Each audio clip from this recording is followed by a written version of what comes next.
I think I'm a sugar addict. It's actually quite serious now that I've been doing. Anyway, get my tabby so. But pizza tabby. Wait, who am I even talking to? But yeah, so come on this journey with me. That one person. Oh, this is so crazy. But anyway, this is so informal. It's so informal and it's so spontaneous of me, which is hardly ever happens. Anyway, wait, who am I even talking to? Do I even greet or do I just like go on and like talk as if I'm talking to myself? Because this is like for me essentially. It's just like what is it? Something to hold me accountable, on this journey that I'm taking, which is 28 days, 4 weeks, 28 days of no sugar. Well, it's not just no sugar, it's a very strict diet and going on a health transformation, and so I thought I should make videos to hold myself accountable. But if I'm thinking about posting this on YouTube, then probably I should introduce myself. I don't know. Anyway, get my tabi so. But Bumpy's tabi. People call me. Also, I'm probably not going to be looking at this camera because it is just like so intimidating talking to myself. Let me just talk about how I actually ended up here, right? So, I think I'm a sugar addict. It's actually quite serious now that I've been doing my research. I don't think I'm a sugar addict. I've pretty much concluded that I am a sugar addict, which is insane to me, but it makes sense. And by sugar, it's specifically chocolate, right? Like I am such a huge chocolate person. And hold on, let me switch off my aircon. What if it's gonna be anyway? It's gonna be very informal. I actually want this to be less than 5 minutes, just to introduce like what I'm gonna be doing for the next 4 weeks. Essentially, like it's spontaneous. Okay, just took out my camera and decided to report this. Actually, this is stuff that I was writing at work, and I just thought, you know what? Let's record. Okay, so yeah, what was I saying? Oh, that I've concluded that I'm a sugar addict. It's not a laughing matter. It's quite serious, right? So I've been doing my research for a while now, and according to research and sources that I've found, like I've actually read from the Harvard health website, and there's another health website that I went to, which is hcf.com. I'll link them in my description. And then also there's a doctor on YouTube that I follow quite a bit. Well, 2 doctors. One is Dr. Mendel, and then the other one is Dr. What's that guy's name? Eric, right? So basically, Dr. Mendel says that sugar is 8 times more addictive than cocaine. That's crazy to me because what? And the reason why I've actually decided to go on this, like currently now, I've kind of known for a while that, you know what, I have a thing with sugar. But the reason why I finally decided was a couple of days ago, I wanted chocolate, and it was late in the afternoon, it was late in the evening, not even the afternoon, and I couldn't go out. I tried Uber. Uber had a minimum of how much I wanted. I had to order, and I didn't want to order. I just wanted chocolate. To a point where I had to text some of my colleagues and be like, yo, does anybody have chocolate in the place? I'll replace it. I'll come get it and I'll replace it. That's just like how desperate I was for chocolate. And I think it's in that moment when I was just like, yeah, no, something is wrong. And then 2 days later, I bought 3 slabs of chocolate. And I had them, I don't even want to say how quick. And so that's why I'm actually going on this 28 days is more this absolute strict diet of me with no sugar, but I think I want to push it for a bit longer with the obvious stuff, you know, like your chocolates, your cakes, your muffins, like anything that has chocolate.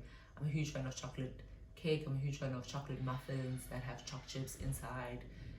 I'm a huge fan of hot chocolate. Like, it's just such a crazy addiction that I have now. I have to say that I think I have an addiction, you know.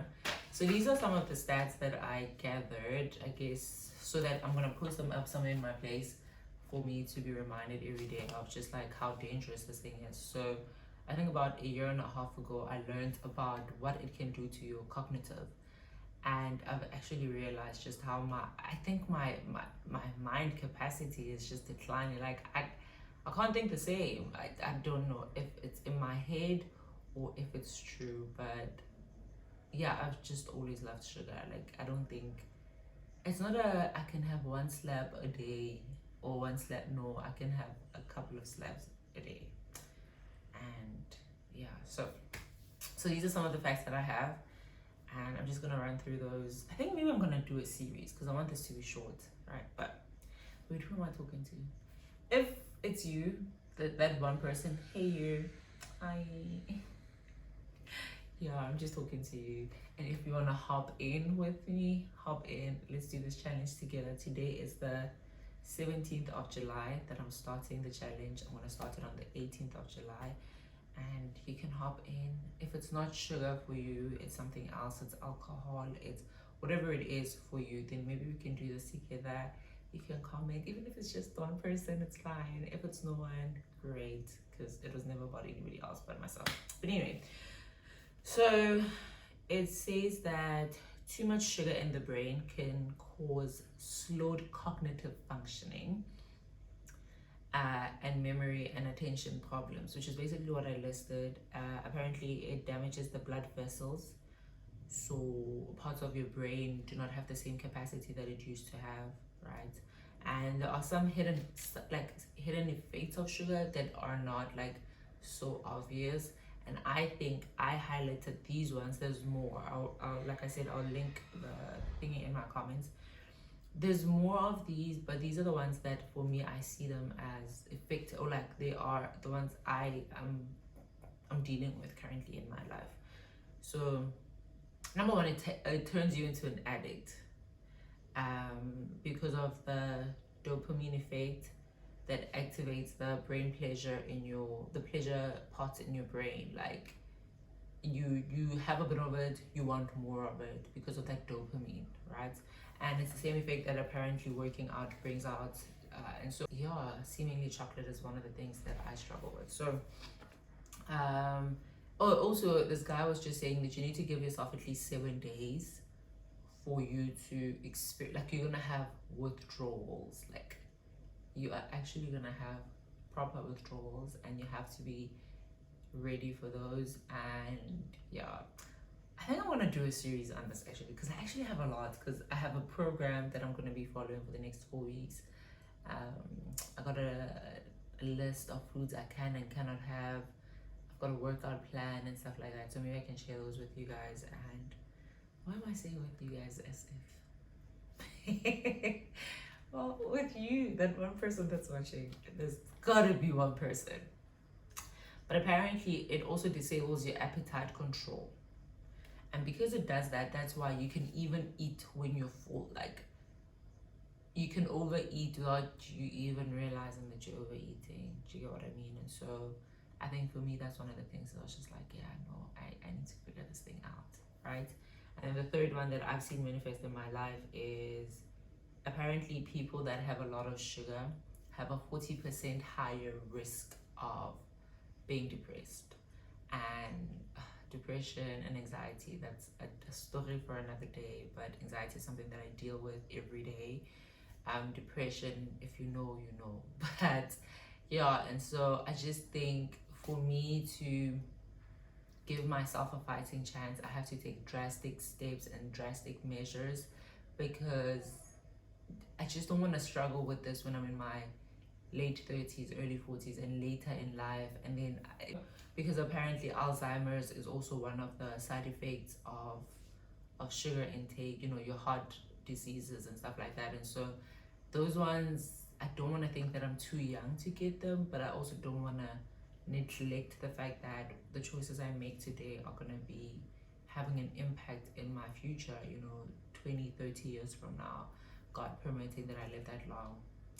He said he's going to satisfy me with long life, so I'm going to live that long.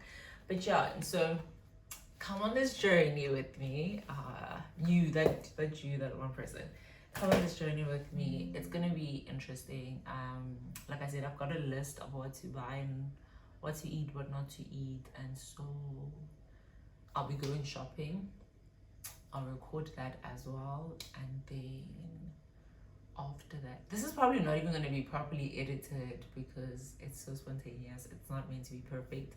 My setting is not meant to be perfect. I think if one person watches it and hits a like or something, like somebody just tells me that they're watching it and they're gonna be partaking or participating with me, then I'll probably do better edits. If not, it's for me to look back at it in September and be like, you did it, girl.